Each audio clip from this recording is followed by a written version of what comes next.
Au cœur de la forêt ancienne de Séquoia de Californie, une équipe de scientifiques dirigée par la biologiste intrépide Harper Thorne a fait une découverte surprenante dans le tronc colossal de l'arbre le plus grand du monde. Alors que leur forêt résonnait à travers l'écorce, l'équipe a découvert une chambre cachée contenant quelque chose au-delà de leurs attentes les plus folles. Ce qu'ils ont trouvé était tellement choquant qu'ils pourraient remodeler l'histoire des États-Unis. Mais avant de commencer notre histoire, écrasez le bouton « Like », assurez-vous de vous abonner et activez la cloche de notification pour ne manquer aucune nouvelle histoire. La biologiste Harper Thorne avait toujours été fascinée par toute la flore et la faune. Donc lorsque le gouvernement a engagé elle et son équipe pour vérifier l'un des arbres les plus vieux et les plus grands au monde, elle savait qu'elle ne pouvait pas laisser passer ça. Bien que ce ne fût qu'un contrôle de routine, elle et son équipe étaient impatients de le voir, sans savoir ce qu'elles allaient trouver. Ils étaient tous rassemblés à l'entrée de la forêt. C'était une expédition spéciale et les rangers avaient fermé cette section de la forêt afin que Harper et son équipe puissent tout vérifier sans spectateurs ni curieux. Bien qu'elle n'y fût pas contre si quelqu'un trouvait quelque chose, il valait mieux que le périmètre soit déjà sécurisé. Le groupe est entré dans la forêt avec des camionnettes remplies de matériel. Ils devaient tout emporter pour faire une observation correcte et étudier l'arbre. L'arbre qu'ils allaient étudier était incroyablement vieux. Les choses que l'arbre colossal avait vues étaient inimaginables, mais le docteur Harper Thorne espérait que l'arbre leur raconterait un peu de son histoire. Il ne leur a pas fallu longtemps pour arriver à l'arbre. Ils ne pouvaient vraiment pas le manquer. Bien que ce type d'arbre soit bien connu dans les redwoods, ce séquoia était le plus grand de tous. La largeur de l'arbre était incroyable et il ne fallait même pas commencer à parler de la longueur. Le docteur Harper se sentait excitée. Elle allait étudier ce monstre. Elle n'avait aucune idée des choses étranges que ces études allaient révéler. Ils ont commencé par l'avant de l'arbre et ont été confrontés à une vue perturbante. Il semblait que l'observation était une bonne idée, car les récentes tempêtes avaient causé des ravages sur les arbres voisins. À première vue, celui qu'ils devaient étudier semblait en bon état. Cependant, ils n'avaient pas encore vu l'arrière, ce qui allait tout mettre en mouvement. Ce fut une erreur stupide de ne pas faire un contrôle du périmètre, mais tous les scientifiques sont immédiatement allés prélever des échantillons de ce magnifique arbre. Bien que ses branches fussent trop hautes pour récolter ses grandes feuilles, ils ont pu récolter quelques échantillons de l'écorce, des racines et des feuilles tombées. Harper était occupée avec tout ça lorsqu'elle entendit soudainement un soupir. L'un de ses scientifiques, le docteur Green, avait décidé de faire le tour du tronc pour voir si, de l'autre côté, de petites branches étaient sorties du tronc, faisant pousser quelques feuilles. Certains arbres faisaient cela si un jeune arbre fusionnait avec un arbre plus grand. Au lieu de trouver ce qu'elle cherchait, elle tomba sur quelque chose de très préoccupant.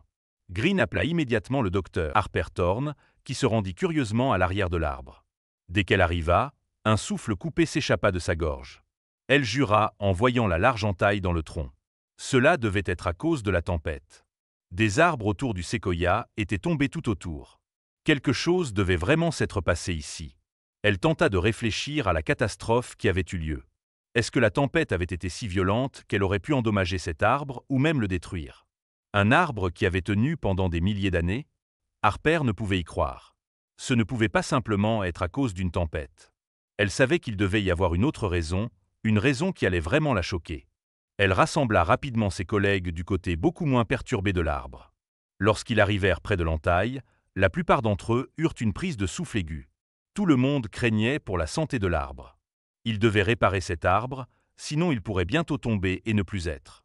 Le docteur Harper et le docteur Green commencèrent leur travail, récoltant des échantillons de la sève de l'arbre qui s'écoulait de l'entaille.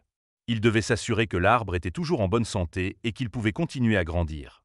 L'entaille commença par la largeur d'une personne, mais au fur et à mesure qu'elle pénétrait dans le tronc épais, elle devenait plus étroite. Au bout de l'entaille apparente, elle trouva quelque chose qu'elle ne pouvait pas expliquer. L'objet était blanc et lisse, et l'arbre semblait l'avoir courbé autour, presque en l'aspirant dans l'organisme de l'arbre. Harper prit encore un échantillon de l'objet inconnu, ne voulant pas le toucher par crainte de contamination ou, pire, de le briser de quelque manière que ce soit. Un échantillon et des photos prises par le docteur Green suffiraient pour l'instant. Elle savait juste qu'elle aurait besoin d'aide pour résoudre ce mystère, et elle savait déjà qui appeler. Réaliser l'ampleur de la découverte, le docteur Harper a contacté les meilleurs experts en archéologie, paléontologie et dendrochronologie, les invitant à se joindre à une enquête unique au cœur de la forêt de Séquoia. Ensemble, ils ont commencé à établir un camp de recherche complet, équipé de la technologie la plus avancée, près du séquoia géant prêt à dévoiler ses secrets. Sous la canopée imposante des arbres anciens, l'équipe a méticuleusement installé un camp de base près de l'énigmatique séquoia. Il était équipé d'outils de recherche et de facilités avancées, transformant cette partie éloignée de la forêt en un centre animé de recherche scientifique, toutes axées sur la découverte de la vérité cachée dans le cœur de l'arbre. L'arrivée des experts dans diverses disciplines scientifiques a insufflé au camp un sentiment palpable d'anticipation et de scepticisme. Chacun a apporté sa perspective unique, à la fois enthousiaste et prudent, prêt à explorer un mystère qui était resté latent pendant des siècles dans le séquoia ancestral. Rassemblés autour de l'arbre géant, les nouveaux membres de l'équipe ont partagé leurs premières impressions et théories, leur voix mêlant émerveillement et scepticisme analytique. Certains ont émis des hypothèses sur l'âge de l'arbre et la possible signification des ossements, tandis que d'autres ont réfléchi aux implications pour la compréhension de l'histoire naturelle régionale. Avec un sens collectif du but, l'équipe s'est préparée à une analyse approfondie du séquoia et de son mystère caché. Leur approche était méthodique, garantissant l'intégrité à la fois de l'arbre et de l'objet énigmatique à l'intérieur, alors qu'ils se préparaient à réécrire peut-être un chapitre de l'histoire naturelle. En examinant soigneusement l'objet blanc, il est devenu évident qu'il s'agissait d'une série d'ossements, chacun étroitement enroulé dans les fibres anciennes de l'arbre. Cette découverte a déclenché une vague de spéculations parmi l'équipe, chaque membre proposant différentes théories sur l'origine et la nature de ces mystérieux ossements. Autour du feu de camp, sous le regard vigilant de l'arbre ancien, l'équipe s'est engagée dans un débat animé. Ces ossements pouvaient-ils appartenir à un animal ancien depuis longtemps disparu, ou peut-être à un ancêtre humain? Ou était-il quelque chose de totalement inconnu, remettant en question leur compréhension de l'histoire de la forêt? L'analyse initiale des ossements a donné des résultats inconclusifs, approfondissant le mystère sous le séquoia imposant. L'équipe a débattu des théories, allant des explications scientifiques plausibles aux idées fantastiques comme des malédictions et des phénomènes surnaturels. En étudiant les anneaux du séquoia, l'équipe a découvert des motifs de croissance inhabituels liés à un événement historique. Ces anomalies suggéraient un moment profond dans la vie de l'arbre où les ossements étaient devenus une partie de son histoire. L'équipe a travaillé méthodiquement à déchiffrer l'histoire du séquoia. Le calendrier émerge des anneaux de l'arbre a suggéré un événement unique qui a perturbé sa croissance naturelle, intégrant les ossements dans ses couches anciennes. Un débat intense a éclaté parmi les archéologues et les paléontologues. Certains croyaient que les ossements appartenaient à une créature préhistorique, réécrivant peut-être l'histoire biologique de la Terre. D'autres ont émis l'hypothèse d'une connexion humaine, allumant des théories sur un chapitre perdu de l'histoire de l'humanité. Malgré leurs efforts, l'équipe n'a trouvé aucune réponse définitive sur l'origine des ossements. Chaque découverte a soulevé davantage de questions, maintenant le mystère du séquoia enveloppé dans l'intrigue. Le docteur Harper, reconnaissant le potentiel de troubles publics, a décidé de mettre la zone en quarantaine. Des protocoles stricts ont été appliqués et l'accès a été restreint au personnel essentiel pour maintenir le secret. L'équipe a déguisé leur travail sous forme d'une étude de prévention des maladies, évitant la surveillance des médias. La décision de retenir leurs conclusions a créé une tension interne. Certains membres de l'équipe ont remis en question l'éthique de dissimuler une découverte aussi révolutionnaire, car le secret pesait sur eux. Des rumeurs sur un virus ancien ont commencé à se propager, suscitant peur et curiosité dans les communautés voisines. Les médias ont saisi ces rumeurs, élaborant des histoires sensationnelles sur un virus libéré par l'arbre ancien. L'intérêt public a grimpé, alimenté par un mélange d'intrigue et de peur. La frénésie médiatique croissante a attiré l'attention des agences gouvernementales, ajoutant de la pression et de la surveillance aux efforts de l'équipe.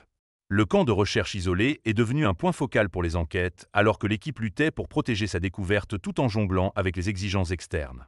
Au milieu des rumeurs et des reportages sensationnalistes, la peur a commencé à saisir le public.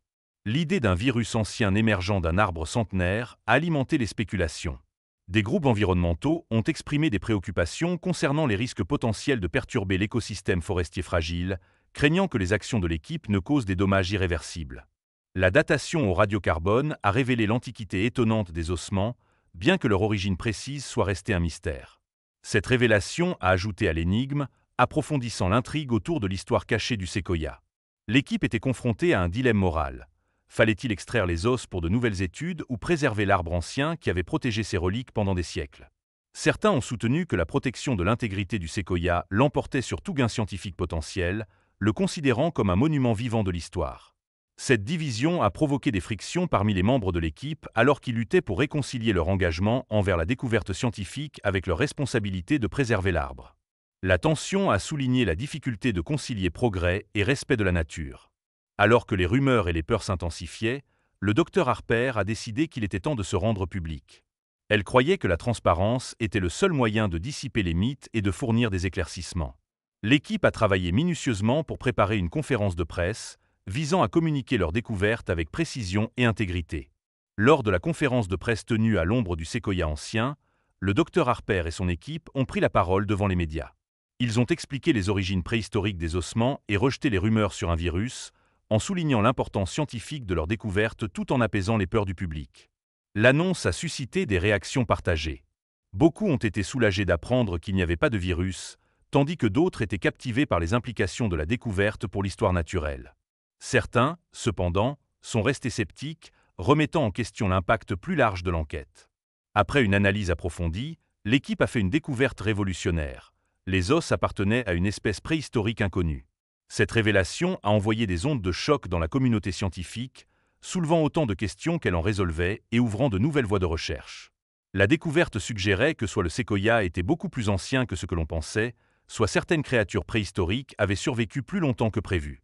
Cela a remis en question les chronologies établies, redéfinissant la compréhension de l'histoire naturelle et suscitant des débats sur l'intersection du passé avec le présent. La découverte a généré un immense enthousiasme au sein du monde scientifique. Des chercheurs de diverses disciplines ont reconnu son potentiel pour éclairer la biologie évolutive et la biodiversité ancienne. Elle est devenue un catalyseur pour de nouvelles études, ouvrant des portes inédites pour comprendre la vie préhistorique de la Terre. Les résultats ont des implications profondes, suggérant des révisions des chronologies évolutives et des aperçus plus profonds des anciens écosystèmes. Les os, gardés par le séquoia pendant des millénaires, renfermaient des secrets reliant le passé lointain à la science moderne.